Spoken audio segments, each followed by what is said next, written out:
it was never about the women. Right. It was always about going overseas where you're most valued, where your dollar goes a long way. Right. Showtime! What's up, world? It's your boss, International Zoe. I'm here in Medellin, Colombia with my brother, BMT. What up, bruh? What's good? Everything's Gucci, man. That's what's up, So you man. back at home, huh? Back in Medellin, man. Back in Medellin. You was here for a while. Don't ain't nobody know. They thought you was still in Thailand, you know? Right. They Yeah. was talking ish about you, but you was already here. I was like, they don't even know. Yeah, man. They don't even know. They was running into me and stuff. How you feel about being back in Medellin, Colombia? I love it, man.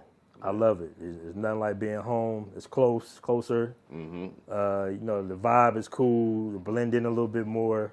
I was missing Medellin the whole time I had left. I had intended on leaving Brazil and coming right back. Right. But my boy Traversity kept hitting me with pics and videos. He was like, nah, man, come out here to Thailand. Right. So I left Brazil, went straight to Thailand, and I was out there for longer than I expected. But usually that's your story. You were almost every place you are, you did longer than you expected. I remember you say that for when you was in the Dominican Republic. You're like, longer than I expected. Yeah, bro. My intention was Colombia 6 months, Brazil 6 months, and just keep doing it. Right. But it's always a year here, a year there. Right. You know, because the longer you stay, the cheaper it gets. Right. You know, you find out where to stay at. You know, you get off the tourist path. You find out where to shop at. Right. And you're like, well, damn, I'm only spending this amount of money a month. I can just kick it here for a couple of months instead of moving around. What's your monthly budget like? What are is your monthly budget goal when you go to these cities? Like, is it like $1,500 a month? Is it $2,000 a month? Like, that's my monthly budget goal max. About $2,000 a month. About $2,000 a month. 'Cause I go out maybe twice. Twice a month, 3 times a month.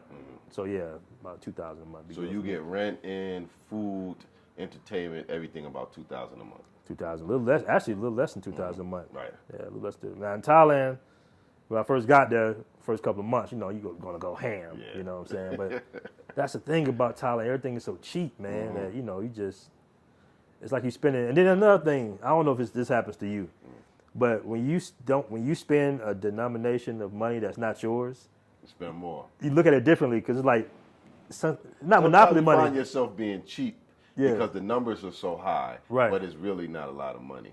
Exactly. Somebody had to tell me that when the dudes were like overcharging me in Cartagena for a taxi ride that used to be like $5 million and it was $10 million. And they'd be like, it's like $2, man. So, you know, and I was $2 more or something like that.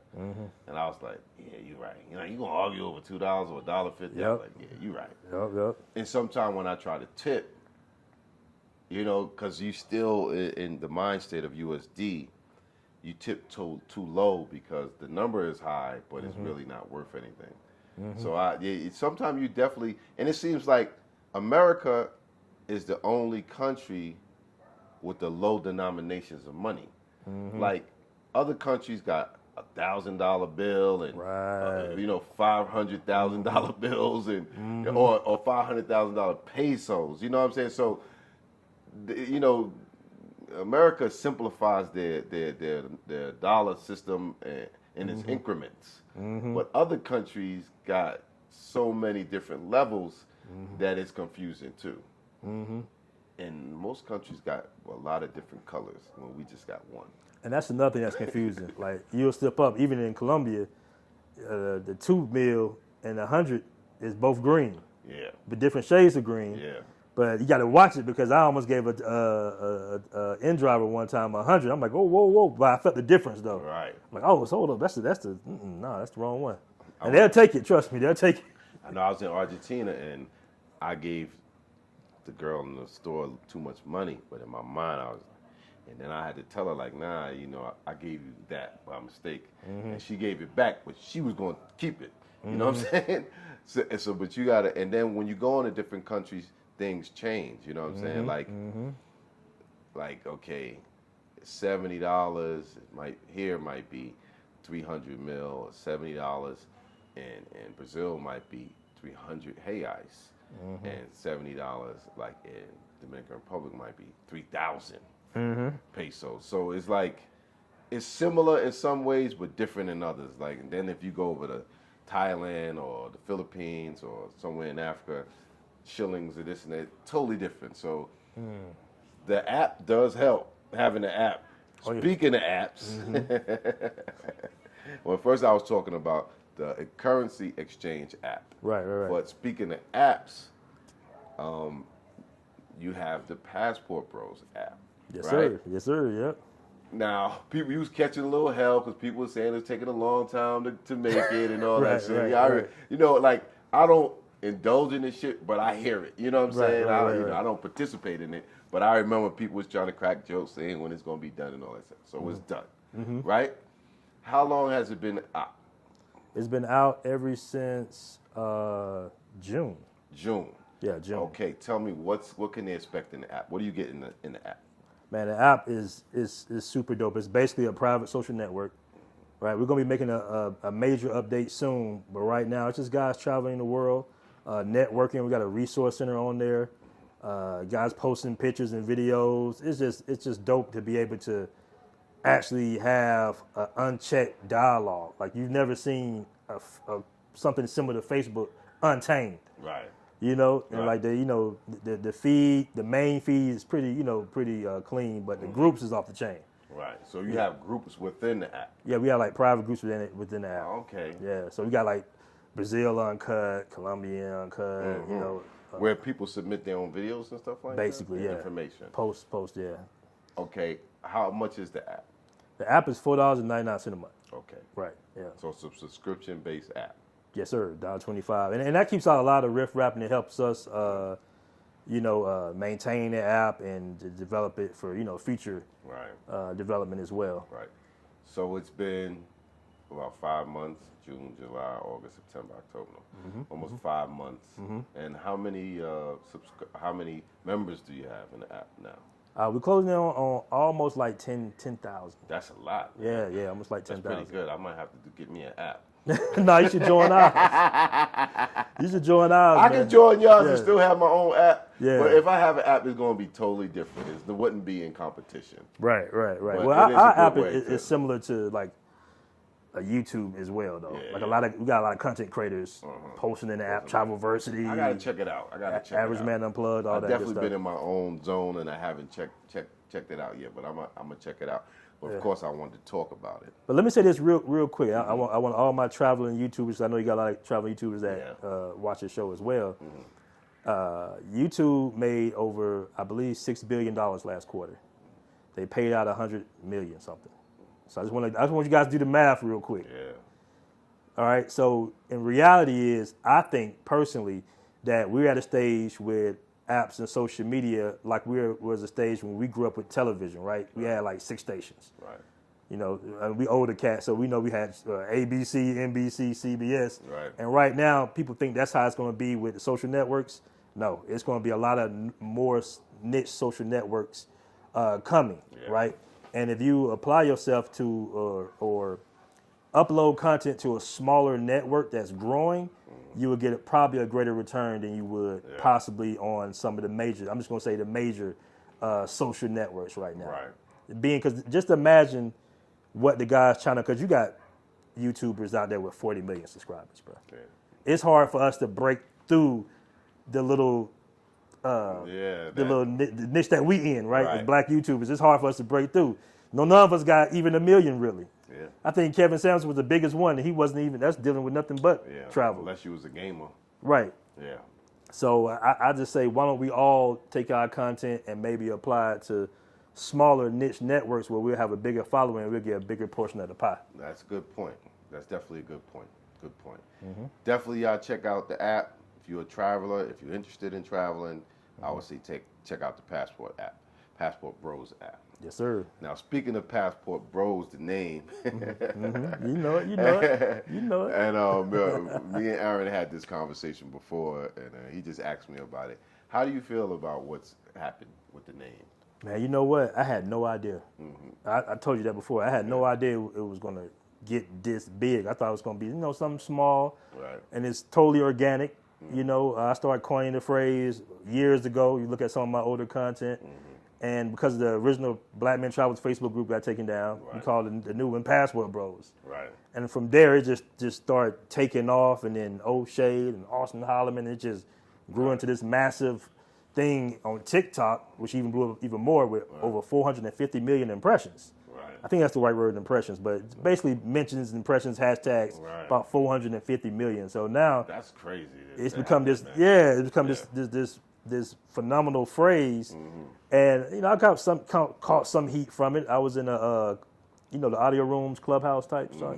I was in the audio room, and then somebody was like, "Hey, this is the Passport Bros guy here. This is the guy who, this is the guy. This guy," and all the women was, jumping on me. But I will say this, that it was never about the women. Right. It was always about going overseas where you're most valued, where your dollar goes a long way. Right. I interview entrepreneurs like yourself, business owners all the time, but the common, wording is always them guys going overseas looking for submissive women.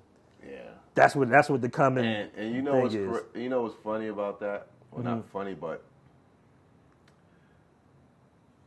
and I don't know if you're or the Passport Bros are to blame, or if it was more or less the movie by the documentary by Al Grease, Frustrated.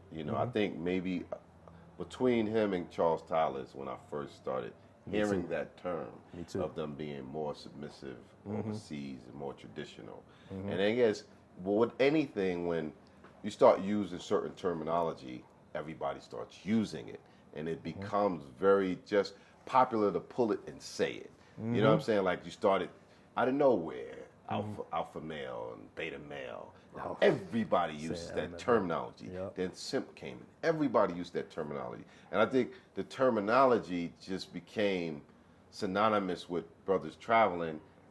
And I mean, people have said it too. It's not like it wasn't used, but it was used so much that it's stuck. It's stuck to Passport Bros. About, they're the ones, and that's like the number one key point, is that they're looking for more submissive women overseas. And I think Passport Bros, and really, they're looking to travel around the world. And whatever that entails is what it is, And I guess more them saying women are more submissive should have just been more of an observation. Right. You know what I'm saying? Right. So, yeah. But that's what get the clicks and the views, though, Yeah, because, like I said, a few women have asked me that I maybe met on Tinder or through some social media. Are you a Passport Bro? Yeah, because they see my travels, they say, "What do you do?" And I just say, "I do a lot of traveling now." And I even try to hold back from telling them that I do content. Like, that's like the last thing I'll let them know if we come to that point in the conversation, that I do YouTube, because they automatically say, "Oh, you one of those Passport Bros." You know what I mean? So it has a global stigma, because I never hear that from American women. That's coming from foreign women.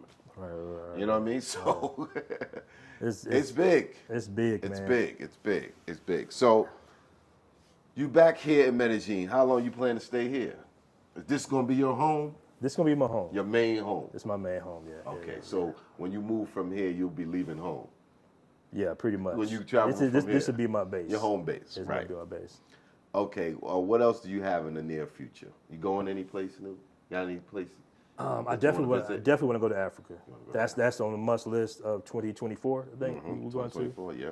Yeah, that's my next place. But I do want to go back to what you were saying about coining the terms and stuff. Yeah. I do have a regret coming up with the Passport Pookie.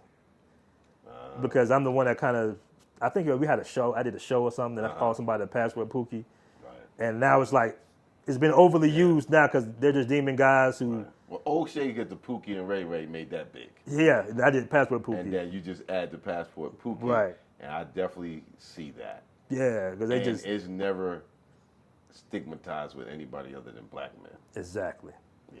Exactly. And living in Thailand, you see that you got Pookie-isms all over, and all ethnicities of men. Yes. You know what I'm saying? Like, I've seen guys from... It's basically ghetto. Yeah. Being ghetto. Yeah, being ghetto. Now you're just saying Pookie instead of being ghetto. So I think that's kind of being a little overly used, because now they just saying, "Oh, he's a Passport Pookie." I'm like, how is he a Passport Pookie? Because he got his hat on backwards. That's the Pastor Pookie now. You know what I'm saying? So, But it was a video that went viral of a sister who went to Cartagena, and she said her observation. She was like, "Ladies, let me tell you." She said, "I was on a plane with mostly American black men," and she was like, "They was not dusty." Oh yeah, She was yeah, like, "They that's was true. looking good." And Yeah. she said they had girls waiting for them when they got off the plane. You know what I mean? So there's also some form of reality, and I guess what Kevin Samuels did is he pushed back so hard on the women that some of them kind of came to the reality that he was right.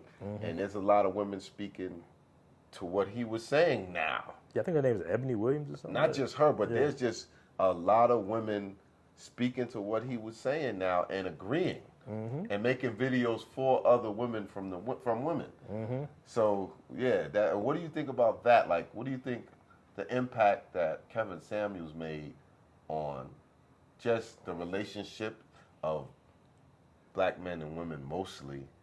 And he mentioned about travelers and mentioned about what he called the Spanish girls. He had a name for them. Like, Yeah, I forget, Esmeralda or something like that. yeah, It was something you know like what I'm that.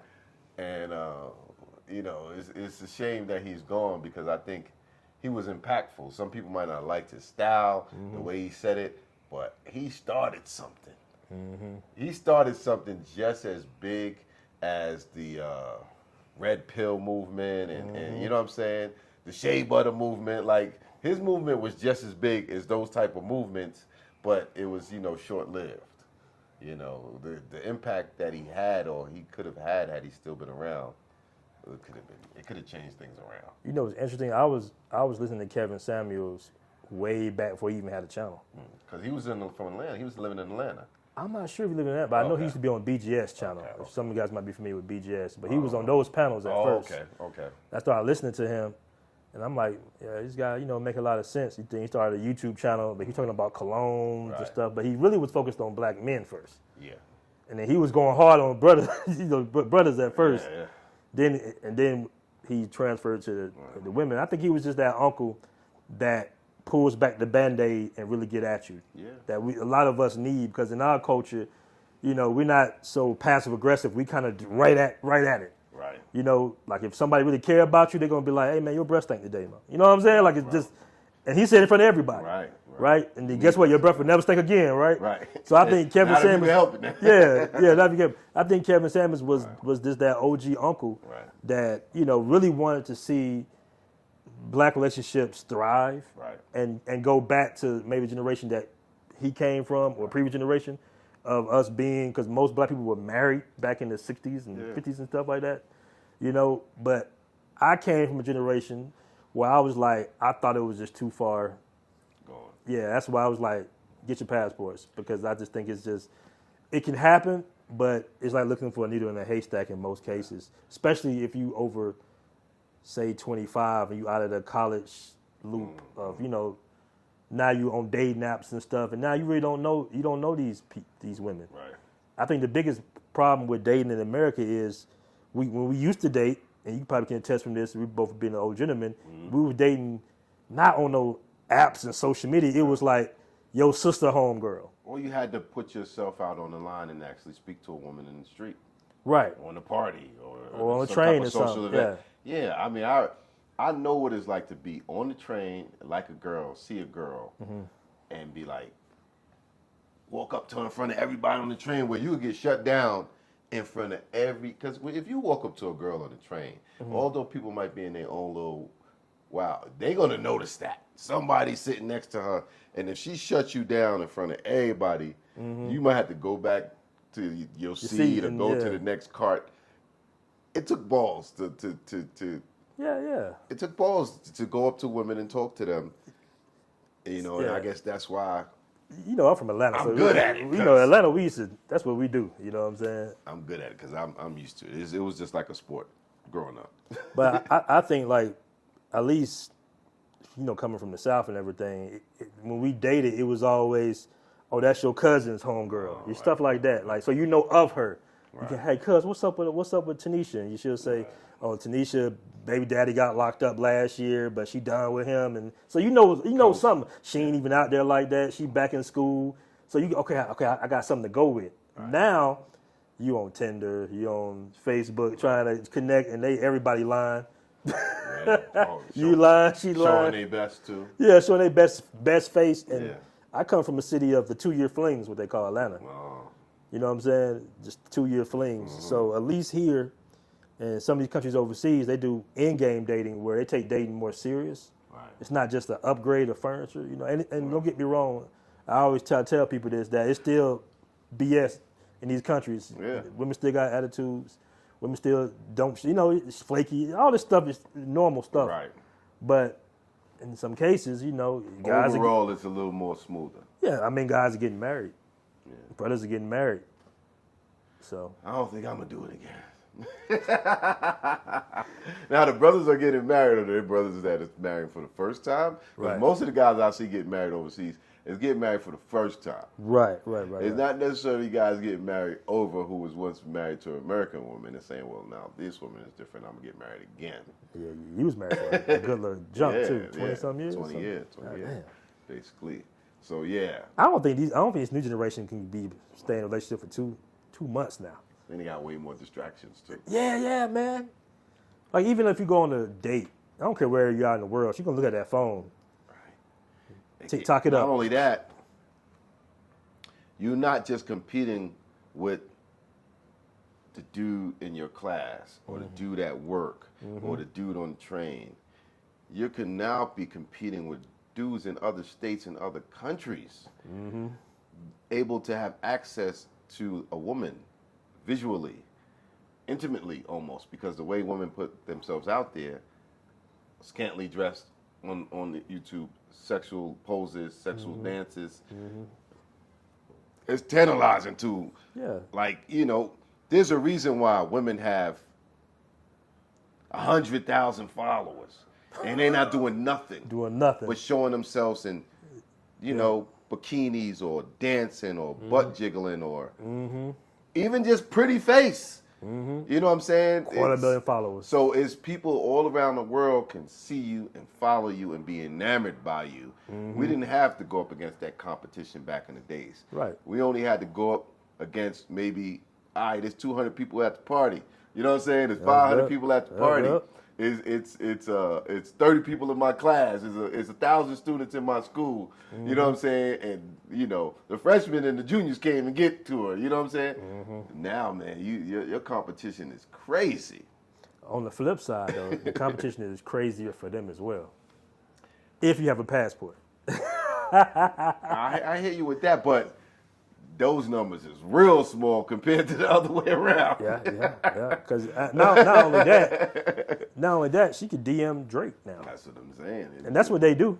Yeah, You know, they DMing all the or celebrities. Drake could DM her if she fine enough. Vice versa, You bro. feel me? Get her to sign that NDA, and it's a wrap. Yeah. That's what they gonna sign now. And in the beginning, when I was traveling around, I knew girls and I got their Instagram, and it was girls from other countries who still only had a couple of hundred followers. But now it's getting so international that even girls in these smaller, you know, developing countries have 100,000 and 50,000 and those type of followings now. But in the beginning, you would see a gorgeous girl ask for her Instagram and she might have 300-500 followers. That's it. So the whole thing is changing now. Yeah. Then you got OnlyFans. Yeah, they got and other similar apps that are not that title, but there are other apps now that I see people using. That's not OnlyFans is the most popular one, but there are other apps that do the same exact thing as OnlyFans. That maybe if they don't have OnlyFans in that country, well, at one point in time they didn't have access to OnlyFans in all these other countries, but now it's becoming even common, and they allow it in these other countries. Yeah. That's crazy, bro. You know. So what else? Who influences you on social media? Like, who's your influences? Who influenced you to do social media and travel? Man, who really influenced me was Charles Tyler. You know, he had a YouTube channel, a Facebook group, all that, you know, and I was lucky enough to meet him before he passed away. You know, and that was like a couple of months, maybe like 6-7 months before he passed away. And that's who, I keep telling him, man, that's changed my life between him and Al Grease. Right. because Shout out to Al Grease, yeah, too. I was in the States like most of the guys. I was like, man, this ain't it right here, bro. Like I can see. I'm one of them guys who gifted to see not to see the future, but see where it's headed. Right. And I'm sitting here like, man, this ain't it. This is too expensive. You get taxed too much for your earned income. You know, I'm like the dating and everything is whack. The club is whack. I don't have no children. What am I here for? You know what I'm saying? You got options. I got a few options, so let me, you know. And this is coming from a dude that was somewhat popular. You know, I had, a lot of friends, a lot of family. I've always kind of been, what people call me a social butterfly or something like that. That's what people call me. Yeah. So I just applied it and just moved overseas with it, man. And how do you sustain yourself while you chilling overseas? So those people that have never seen your content. I do YouTube content. You know, I had some real estate back in America. That was really how I jumped off. And, you know, I had crypto, but that one, then you know how that shit went. So, yeah, pretty much between real estate and YouTube. You know, that's pretty much it, man. And lastly, let's just say, what would you tell, because the people, the travelers I'm meeting now, I'm meeting brothers in their 20s, 21, 23, 25, out here now saying, listen, you inspired me to start traveling. You inspired me to start my own YouTube channel. What do you think about, how it's changed from, like, traveling was kind of like a mature man's game at one point. It was. And now? It was. The young boys is out there. Heavy, too. Everywhere. Heavy. Yeah. You know, what you think about that? I love it. Yeah. I love it, bro. Yeah. You know, and I know some travelers, I know some older cats that be like, man, why? Nah, man, they deserve to live this best life. I wish I would have known about this life when I was young. Yeah. And I played basketball with cats 21, 23. Right. And I'm just like, man, I'm happy for them. Right. And I'm totally happy for them because I think they didn't have the opportunity. I think I might have mentioned this to you when we was in Thailand. I said, brother, they didn't have what we had growing up. You know what I'm saying? They grew up in social media. Yeah. I interviewed one cat that, when I do my interviews, I do a little history on him. Right. And his YouTube channel, he was a kid. He grown now, but he Right. started his YouTube channel when he was 15. Right.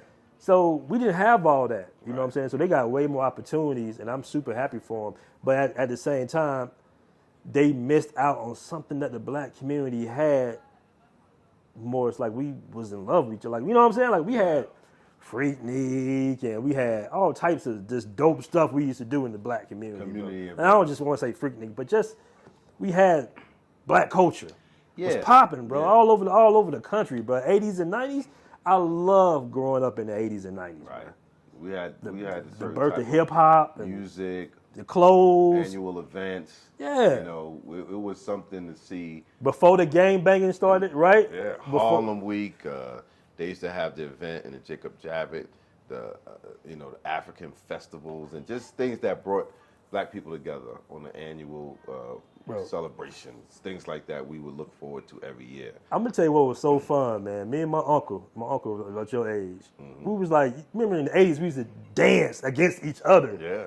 Like, that was fun, bro. Like, just music and everything. And girls girls were watching you dance, and you get their number for impressing them. Right. Yeah, I was one of them little hip hop kids with the little breaking with my uncle and stuff like that. We had our own little routine. Right. Like, hip hop was fun, bro. Like, it wasn't, nobody was thinking about shooting nobody. Yeah. None of that stuff. And then it just got, now the community is like, now when we party, if the police aren't there, what happens? Yeah. It's a shootout. Yeah. It's a shootout, literally.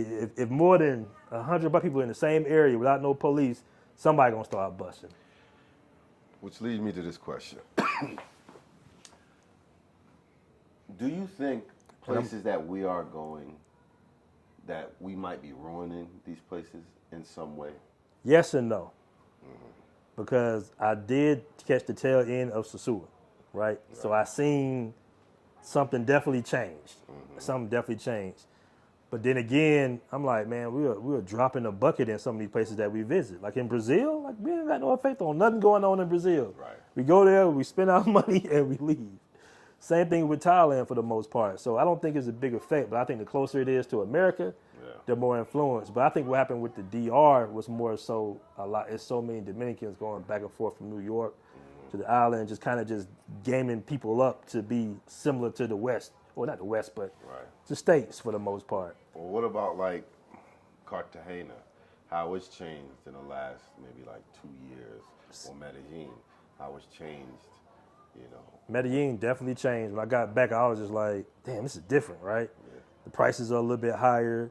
You know, some people are not as friendly as they were. You know, it's a little different, man. But at the end of the day, I still think that things will continue to be the same because we have an influence, but then again, we don't have any influence. And then most people that's coming only coming here for like a couple of days and they go back home for the most part. So in these tourist areas, yes, things have changed. But outside of tourist areas, outside these little 1-2 mile, We're not affected.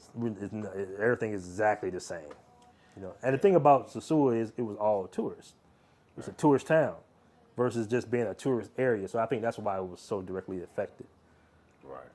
Because you couldn't be in other parts of Medellin and not see many tourists or very little tourists. But I will say this. It's like I couldn't walk out my apartment in Cartagena and not see tourists now at this point. Right. You can walk out your apartment in Medellin and not see tourists.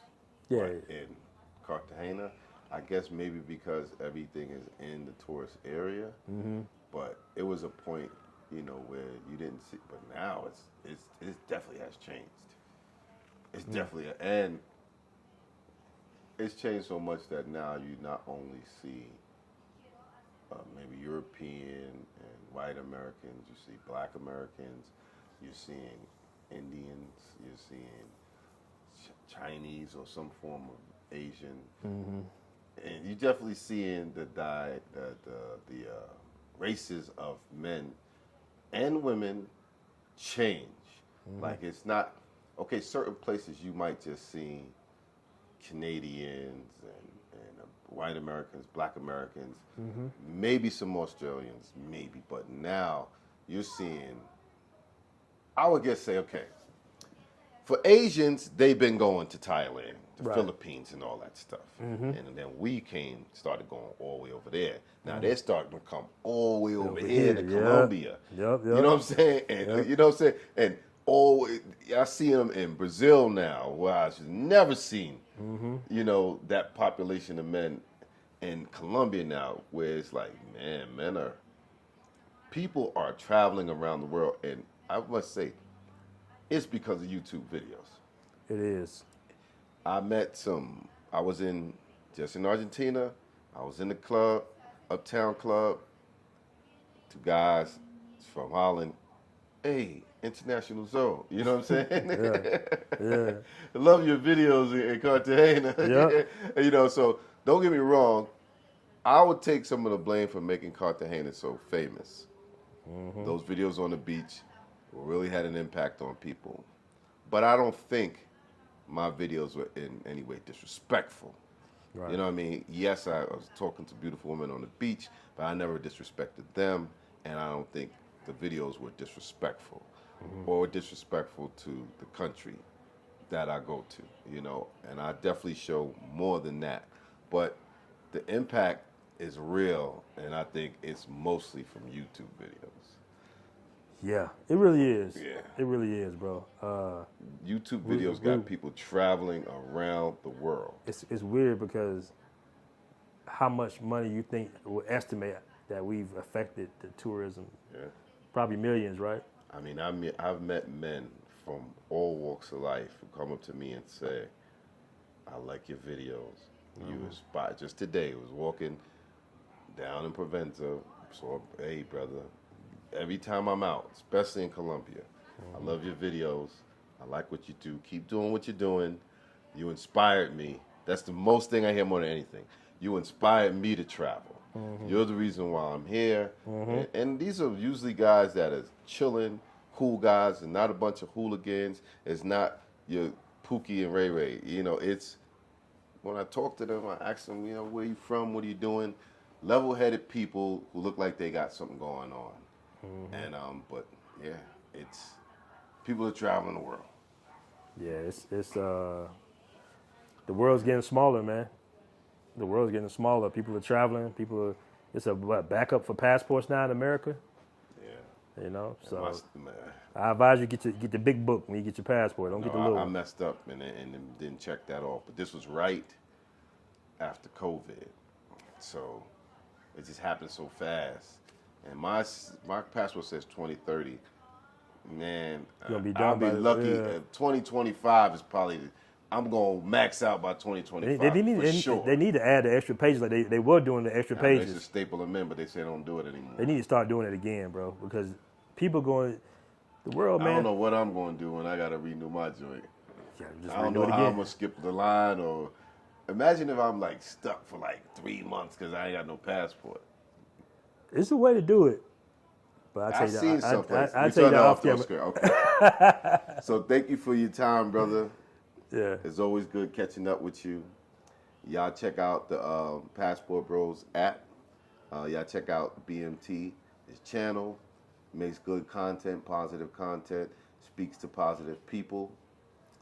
And, check out International Barberworld TV. Stay with me, man. Peace. Peace. That was dope, bro. Yeah, thanks.